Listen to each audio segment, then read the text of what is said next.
상당히 있는 내용입니다. 그래서 뭐 유튜브에 장난하는 사실 여러분들이 꽤 많이 뭐 봤었을 거라고 생각을 해요. 그죠? 못 봤으면 좀 아쉽긴 한데 많이 봤을 거라고 생각을 하고 있고요. 아마 여러분들이 이제 기출이나 이런 것들을 통해서도 충분히 이해가 될 수 있는 작품이라서 선생님이 한번 이거를 좀 가지고 얘기를 해볼 건데 사실 수능에서는 좀 나오기는 어려울 거예요. 왜냐하면 작년에 유등기대 작품이 나왔었기 때문에 올해는 좀 유등기를 기대하기 좀 어렵겠지만 아마 내신에 선생님께 많이 좋아할 것 같습니다. 뭐 이유는 크게 몇 가지가 있는데요. 이 작품은 여러분들이 아마 좀 보시면 알겠지만 보기가 상당히 좋아요. 1인칭 관찰자 시점으로 내용이 정리가 됩니다.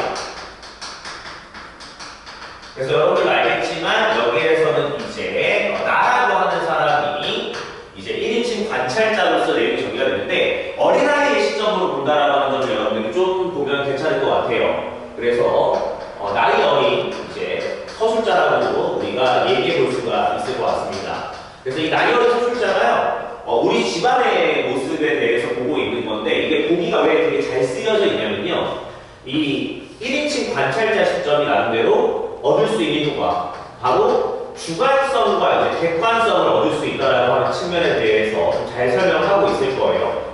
그래서 이거 보기를 무조건 키워보시는 게 좋습니다, 여러분들. 그래서 주관성이라고 하면 이런 거잖아요. 1인칭 관찰자다 보니까 당연히 어떤 대상을 이제 관찰하겠죠. 거기에 보기 있는 거에 따르면 이렇게 돼 있어요. 이 나라고 하는 애가 오히려 부차적인 인물로 빠져 있고요. 여기서 이제 주동인물을 관찰한다라고 하는 게 포인트인 것 같아요. 그래서 이 작품 내에서 주동인물이라고 얘기한다면은 이제 할머니와 이제 외할머니가 될 거예요. 그래서 그들을 바라보는 어떤 주관적인 시선이 있다라는 것이죠. 알겠지만 주관성이라고 하는 건 일종의 어떤 그들에 대한 어떤 감정, 그치? 아니면 정서, 혹은 뭐 이제 생각, 뭐 이제 이런 것들을 여러분들이 얘기하는 거잖아요, 그치? 객관성이라고 하면 어떤 거겠어? 이런 거잖아. 일단 1인칭 관찰자이기 때문에 그 사람들의 속마음까지는 알 수는 없어요, 그죠? 그래서 있는 그대로 본 것들이죠, 그치? 어떤 사실, 그들과 마주치게 된 어떤 경험들, 이런 것들이 이제 실릴 수가 있다라고 하는 게 1인칭 관찰자 시점이라는 건데, 거기서도 여러분한테 이제 객관성을 좀 집중적으로 설명하고 있기 때문에 나름대로 그 지점 여러분들이 좀 읽어보시는 게 맞지 않나? 라는 것이고요. 어차피 나온 김에 이야기를 하자면 여러분들, 여기서 이제 주동인물이라고 되어 있는 사람은 이제 할머니와 이제 외할머니, 우리 작품 내에서는 외할머니 중심으로 얘기를 많이 할 거예요. 이거 지금 대충 내용을 잘 아실 겁니다, 여러분들.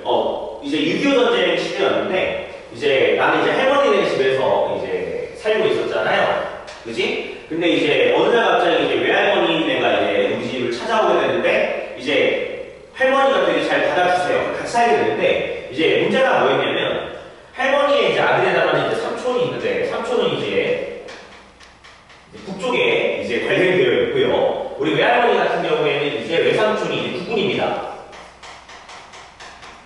알겠지만 한 집안 내에서 이제 서로 다른 이념이 공존해 있는 상태였는데 사실 요거는 처음에 별 문제가 없었어요. 자, 그런데 이제 어떤 큰 사건이 하나가 나면서 이제 이 둘 사이에 일종의 갈등이 생기게 되는 겁니다. 그래서 이 작품은 두 번째로 여러분께 얘기하고 싶은 이런 거예요.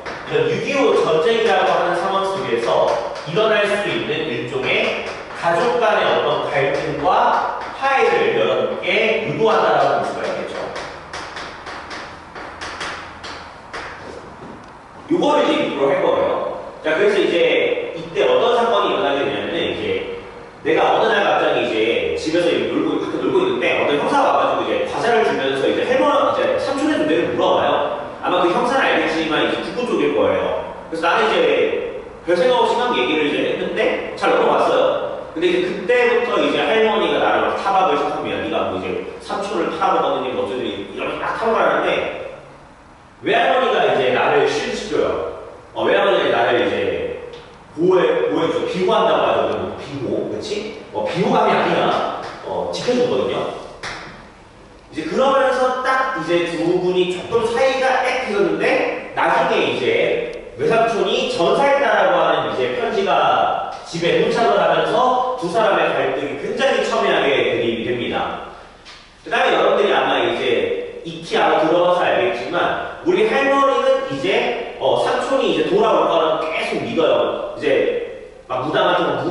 이제 돌아온다고 했었어 막 이제 이러면서 하는데 삼촌이 계속 안 와요. 자, 그러다가 이제 어느 날 갑자기 우리 집에 구렁이 한 마리가 이제 찾아오게 되는데 이 구렁이가 조금 이제 중요한 포인트라고 볼 수 있는데 우리 수특에는 빠져 있습니다, 여러분들. 이제 이 구렁이는 아마 삼촌의 변신인 것 같아요.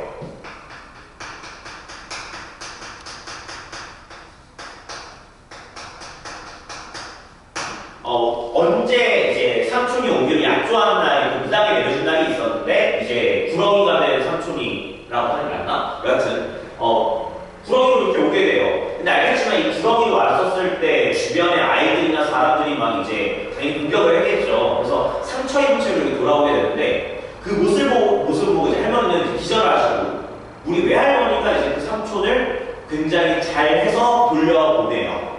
그래서 약간 무속신앙과 관련되어 있는 내용이거든요. 굉장히 잘해서 돌려보내주시고 나서 그 뒤로 이제 할머니가 계십니다. 그래서 할머니가 이제 외할머니랑 대화를 하면서 두 사람이 화해를 하게 되고 며칠 뒤에 이제 할머니는 돌아가세요. 뭐 그런 내용입니다.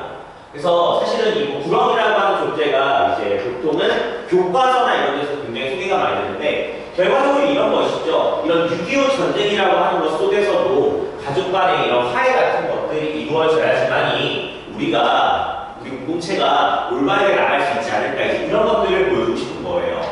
자, 그래서 선생님이랑 좀 읽어보겠습니다. 자, 이거는 이제 외할머니가 하는 말이에요. 불쌍한 것. 혼잣말을 남기면서 외할머니는 내 곁을 떠난다.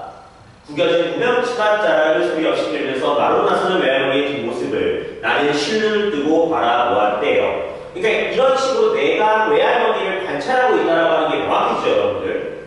방금 그 중얼거림이 누구를 가리키는 것인지는 모른대요.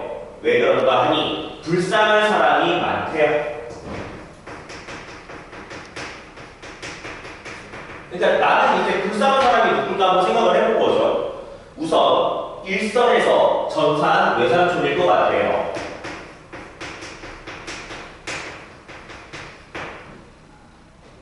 그렇고 사실은 나 역시도 불쌍한 처지였대요. 나름대로 내가 생각해본 불쌍한 사람을 리스트인 거예요. 형사한테서 양가자를 얻어먹은 사건 이후로 나는이라고 되어 있어. 이게 바로 내가 이제 아까 얘기했던 갈등의 시작점이었죠. 나는 근달 선수가 아니라 줄곧 울타리에만 틀어박혀 근신할 것을 명령한 아버지와 용사할 권한을 가진 할머니의 눈치를 살피는 신세였대요. 그렇지. 나는 그냥 무심코 그냥 얘기했을 뿐인 건데 그것 때문에 이제 할머니가 나한테 뭐라 한 거니까. 그쵸? 그렇구나. 여길 줄 볼까? 가장 불쌍한 사람은 바로 외할머니 자신이었을지도 모른다라고 얘기하면서 나의 주관성인 것 같아요. 근데 내가 봤을 때는 이 중에서 제일 불쌍한 사람은 외할머니라고 보는 게 많지 않을까라고 얘기를 하는 거야. 조금 더 볼게요. 마루 끝에 앉아서 구름에 덮인 건지 싼 금방을 바라보는 외할머니의 모습은 몹시도 허전해 보였대요. 그럴 만도. 왜냐하면 외삼촌은 잃었으니까. 이 집에서 뭐 뒤에 나오겠지만 이 집에서 외할머니의 유일한 아들은 외삼촌밖에 없었어요. 그러니까 이제 외할머니 입장이 더 슬펐겠지. 조금 더.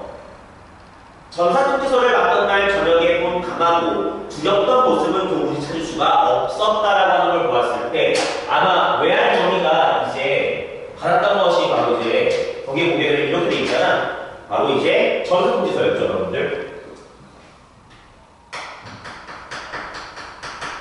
이날 좀 외할머니가 좀 격하게 반응을 했었나봐.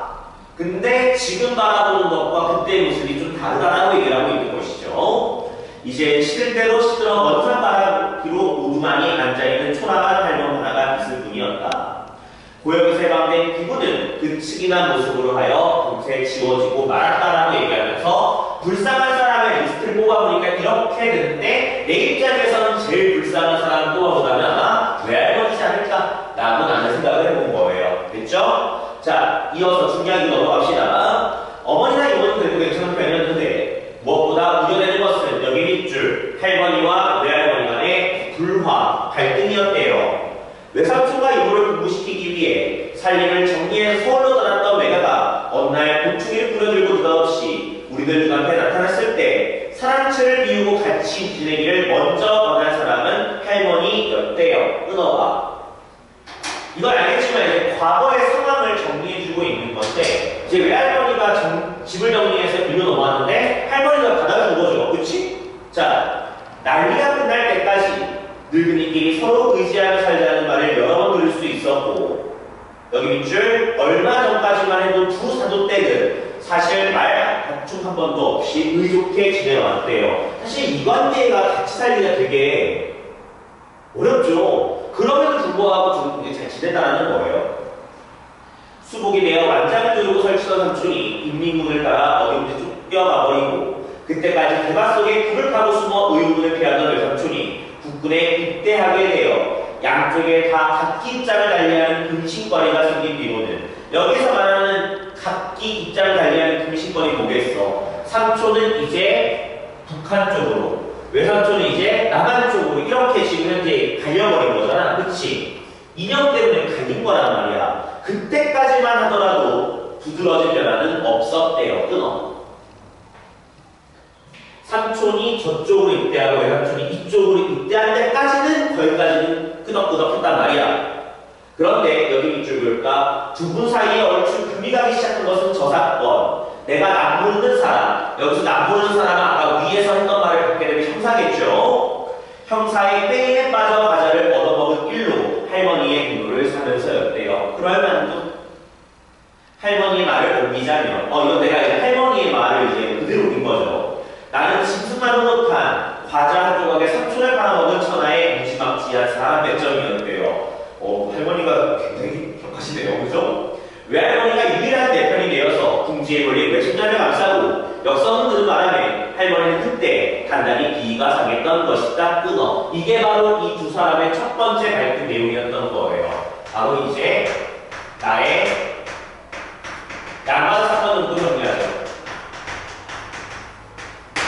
그래서 이제 할머니는 내가 모든 것들을 다 부었다라고 이제 생각을 하신 건데, 그때 이제 외할머니가 나를 이제 기호해 주신 거죠.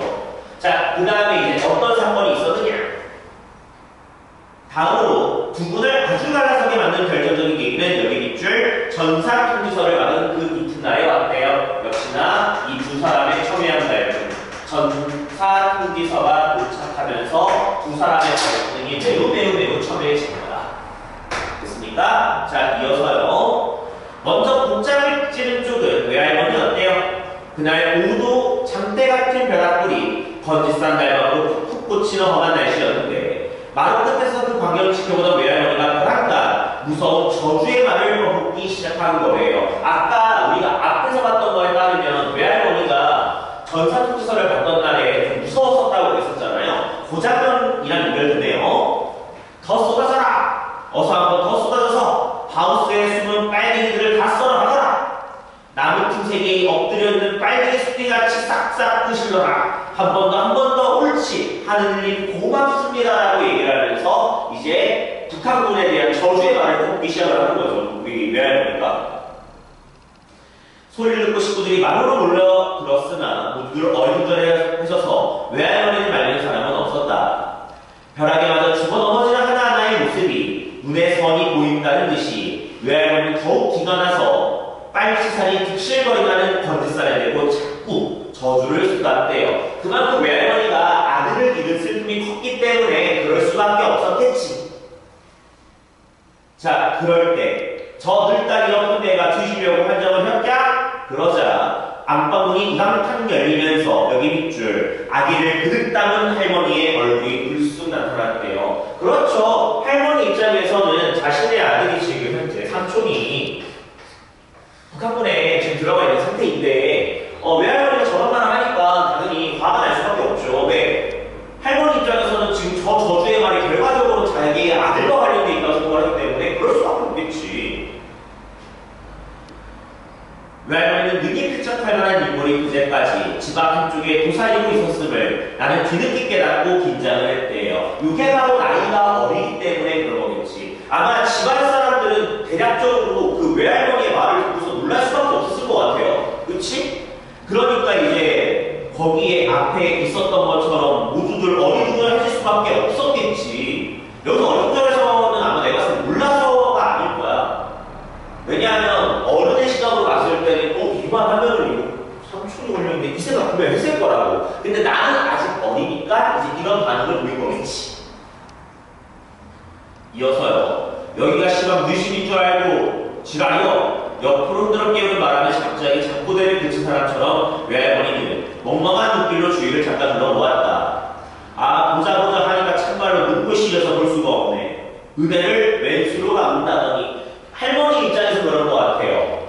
아니, 너가 여기 와가지고 같이 살게 해줬더니 아니 감히 내 아들에게 저주를 걸어?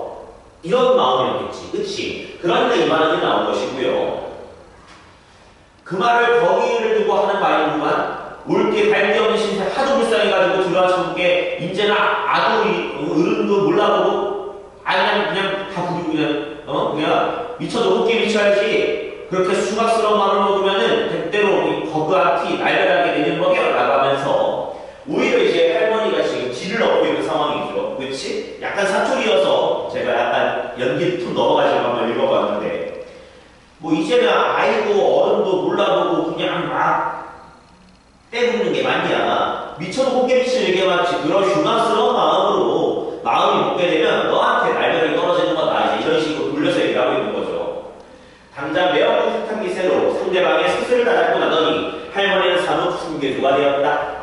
아니 거기가 그런다고 죽은 자식이 살아나고 산 사람이 그렇게 쉽게 죽을 수 없는가? 죽을 자식 외삼촌이 살아나고 산 사람 삼촌이 그렇게 쉽게 죽을 수 없는가? 어린 방풍덩 속이 빛깔게 말어 인명은 제천이 됐다고 다 저 타고난 명대로 사고 가는 거야. 그리고 자식이 부모보다 먼저 가는 것은 부모죄야라고 얘기를 하면서 그럼 이거 무슨 얘기야? 할머니네 외삼촌이 빨리 죽은 이유는 외할머니 네가 문제가 있기 때문이다라고 얘기하고 있는 거죠. 싸울 수밖에 없네요.